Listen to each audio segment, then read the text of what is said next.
সে জান্নাতে যাবে ইনশাল্লাহ। কেন? কারণ প্রত্যেক শিশুই তার ইচ্ছাকে আল্লাহর কাছে সমর্পণ করে। সে মুসলিম, তার হিন্দু অথবা খ্রিস্টান যে কোনো নাম হতে পারে, জন, রাম, এতে কোনো সমস্যা নেই। কিন্তু যদি শিশু বলে গণ্য হয় আর যদি সে অবস্থায় মারা যায়, তাহলে জান্নাতে যাবে, মুসলিম বা অমুসলিম যে পরিবারেই সে জন্মগ্রহণ করুক না কেন। পরবর্তীতে যখন সে বড় হয়ে ওঠে এবং বালেগ হয়, তখন সে দায়ী হয় তার নিজের কাজের জন্য।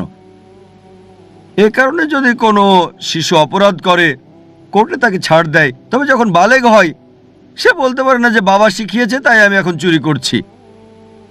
যদি বড় হয়ে 22 বছর বয়সে চুরি করার পরে পুলিশ তাকে ধরে, সে বলতে পারে না আমার বাবা শিখিয়েছে তাই আমি চুরি করছি। বিচারক কি তাকে ছেড়ে দেবে?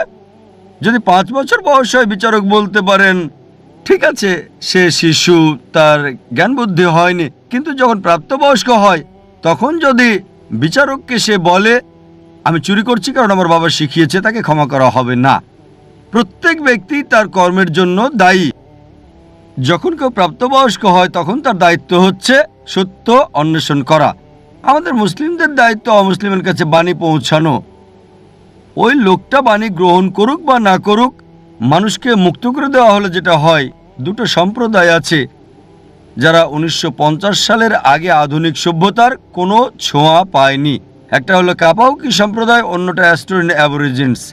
এই সম্প্রদায়গুলো 1950 সালের আগে আধুনিক সভ্যতার ছোঁয়া একেবারেই পায়নি। আর গবেষণা করে তাদের জীবন পদ্ধতি সম্পর্কে জানা গেছে যে সেটা ইসলাম ছাড়া আর